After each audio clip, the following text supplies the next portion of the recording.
In ancient Greece, they were called Nymphs. In modern Greek folklore, they are known as Neraides. Described as extraordinarily beautiful, Neraides are supernatural beings associated with the elements of nature. But who are they exactly? Are they nice or dangerous? In a previous video, we discussed the modern Greek legend of the Kalikantzari, the Greek Christmas trolls. Today, we will explore another folktale, the one of Greek fairies.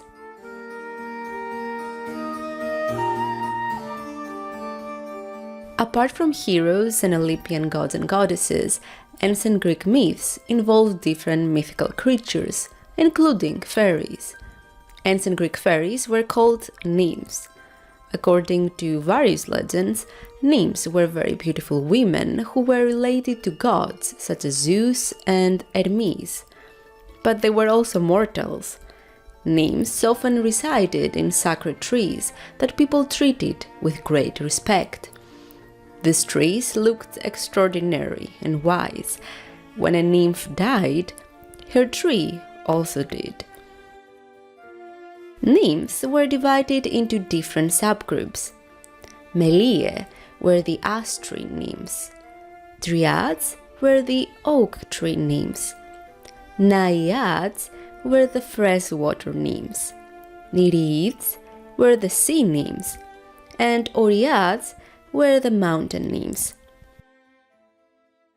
There are countless stories featuring nymphs in ancient Greek mythology.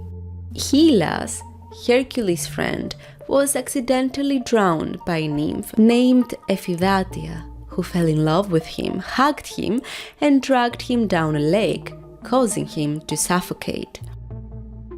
Daphne is another well-known nymph. God Apollon was once chasing her in the woods when the gods felt pity for her and transformed her into the plant with the same name. Nymphs would also spend a lot of time with the male nature spirits, the satyrs, who would often chase them into the woods.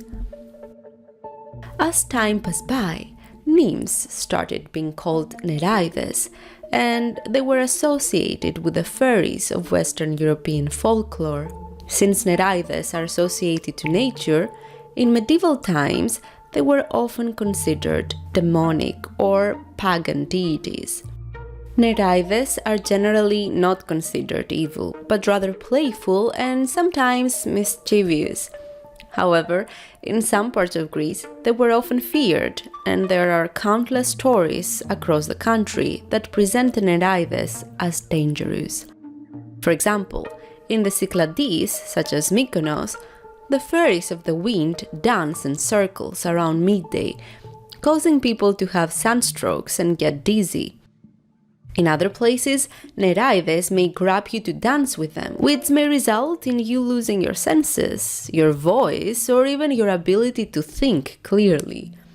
A person who returned home from the woods looking dizzy and confused was often called Neraidoparmenos, taken or abducted by fairies. In other parts of Greece, Neraides managed to get into people's homes and search for new dresses to steal. A soon-to-be bride should be very careful at night. In some Greek villages, it is believed that bridal gowns that are not stored in wardrobes during the night can be stolen by the Neraides. Neraides can also steal young men who wander alone in nature. They will flirt with them and lead them into different realms. If the men return, they are not the same anymore. This fear for the Neraides often stems from the transition from paganism to Christianity, which often led people to associate mythological creatures to demonic entities. The most common folk tale from modern Greece, however, is that of the Nereida who got tricked into marrying a mortal man. Greek fairies normally like to roam freely, away from busy towns and cities. They prefer staying with their own kind and dance and play by streams, lakes, and rivers. They sometimes flirt with mortal men, but they never want to settle down. According to some local legends, Neraides usually hide their silky hair under a thin veil that supposedly holds some of their powers. If a man manages to grab the fairy's veil while dancing with her, she is then bound to stay with him. He can ask her to marry him and she has to follow him home. A very common Greek folk tale that you can hear in almost every Greek village goes as follows. Once upon a time, there was a young man who fell in love with a beautiful woman he met in the woods. The woman was a Nereide and was not planning on getting married and moving to the world of humans. But the man, let's call him Alexis, was determined to marry the Nereide. An elder man told Alexis that the Nereide can be captured by stealing her veil.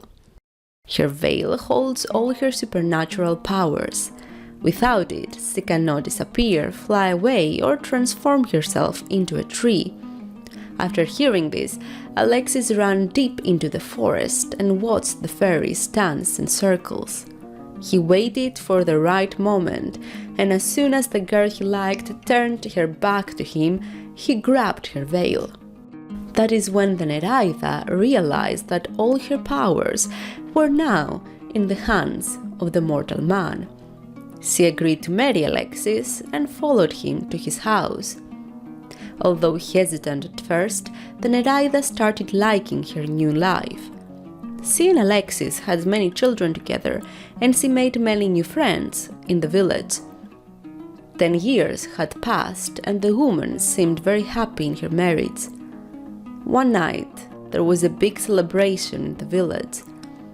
Alexis's wife wanted to dance, but she suggested to use her veil that her husband was still hiding from her for no reason, as he said, all those years.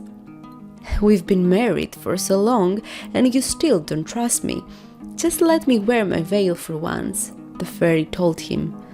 Alexis realized what a fool he was for believing that his wife would try to leave now after being happily married for years and after giving birth to their children. He went into the house and unlocked a cupboard in which he kept her veil. He handed it to her with a smile and saw her dance like never before. She was glowing from happiness. As soon as the dance stopped, he blinked for a second and saw his wife disappear in front of his eyes.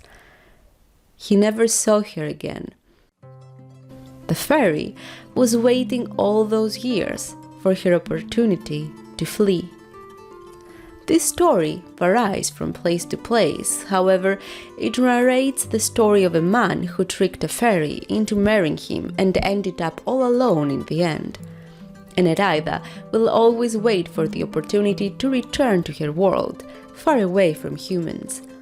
In some villages, you may find people who may tell you that they are descendants of such fairies who were tricked into marrying a mortal man. Are their stories real or fake? What do you believe? You can leave a comment in the comment section.